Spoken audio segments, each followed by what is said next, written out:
नमस्कार, मी धन्यता सोनकांबळे. आपण पाहत आहात नागराज न्यूज. समाजाने दिव्यांगांनाही समाजात सन्मानाने जगण्यासाठी त्यांना मदत करावी.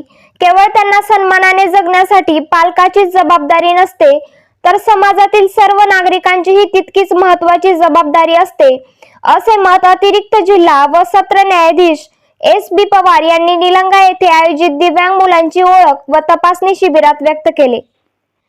महाराष्ट्र राज्य विधी सेवा प्राधिकरण मुंबई व जिल्हा विधी सेवा प्राधिकरण लातूर यांच्या अंतर्गत तालुका विधी सेवा समिती निलंगा, उपजिल्हा रुग्णालय, पंचायत समिती, तहसील कार्यालय व उपविभागीय अधिकारी कार्यालय निलंगा यांच्या वतीने दिव्यांग मुलांची ओळख व तपासणी शिबिर आयोजित करण्यात आले होते. लोकशाही व्यवस्थेत कल्याणकारी राज्याची भूमिका पार पाडण्यासाठी सर्वांनी एकत्र येऊन प्रयत्न करावे.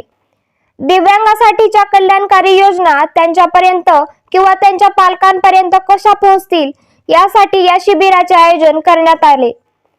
यामुळे त्यांना कायद्याने मिळणारे लाभ त्यांच्यापर्यंत पोहोचवता येते.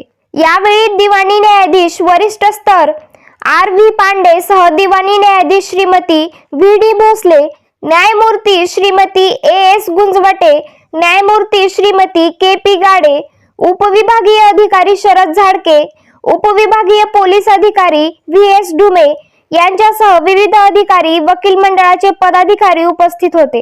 न्यायालयाची जी बाल कल्याण समिती आहे त्यांच्या निर्देशाप्रमाणे जे स्पेशल चिल्ड्रन आहेत, दिव्यांगजन आहेत, त्यांच्यासाठी ज्या काही योजना आहेत ते त्यांच्यापर्यंत, त्यांच्या पालकांपर्यंत कशा पोहोचतील यासाठी हा प्रयत्नाचा छोटासा भाग आहे. आज या निमित्तानं तालुका विधी सेवा समिती सोबतच आपल्याकडं आमचे निलंगा विधी मंडळ तर आहेच, परंतु उपविभागीय अधिकारी, त्यांचं कार्यालय, पंचायत समिती, उपजिल्हा रुग्णालय, तहसील कार्यालय हे सर्व आणि दिव्यांग जनांशी संबंधित जेवढे पण काही विभाग आहेत तेथील जबाबदार लोक या ठिकाणी आज असणार आहेत. हे खरं तर शिबिर आहे, त्यामुळे याच्यामध्ये फार भाषण होणं अपेक्षित नाहीये. शिबिराचा उद्देश दिव्यांग मुलांची ओळख व तपासणी हा याचा मेन उद्देश आहे. आपल्याला माहीत असेल किंवा नसेल, थोडक्यात सांगतो की दिव्यांग जनांसाठी आपल्याकडे 1995 मध्ये पहिला कायदा आणला गेला, ज्याच्यामध्ये 7 प्रकारचे एक दिव्यांग त्यामध्ये त्यांनी घालून दिले होते. नंतर 2016 मध्ये नवीन कायदा आला, ज्याच्यामध्ये ही व्याप्ती 21 प्रकारापर्यंत नेण्यात आली.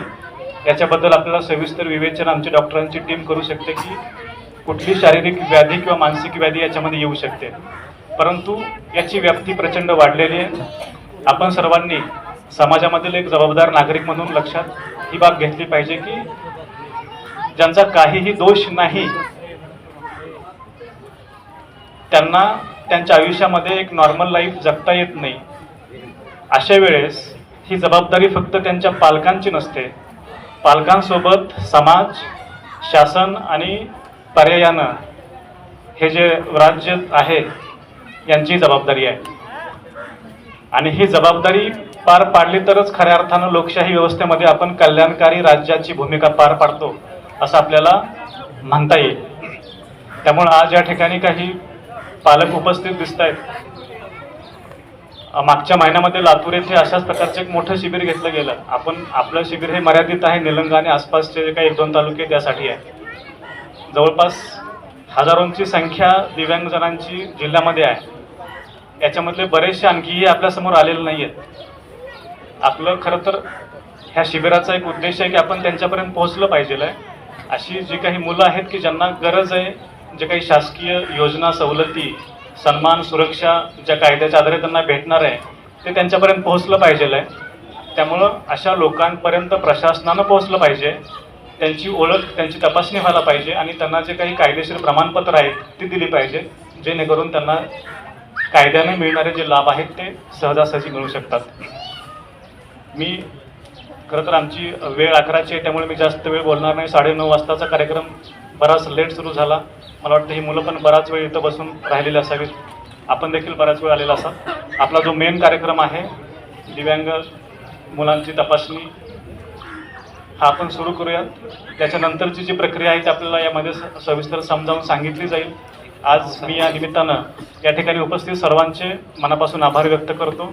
आम्ही या कार्यक्रमासाठी माध्यम होऊ शकलो आणि विशेष करून मी सुरुवातीला जे स्वागतपर गीत गायलं गेलं, नंतर महाराष्ट्र गीत अप्रतिम गायलं गेलं, याबद्दल मी संबंधित शाळेचे शिक्षक आणि ज्यांनी गीत गायलं त्या मुलांचा खरं तर आभार व्यक्त करतो आणि माझं थोडक्यात संपवतो. नमस्कार.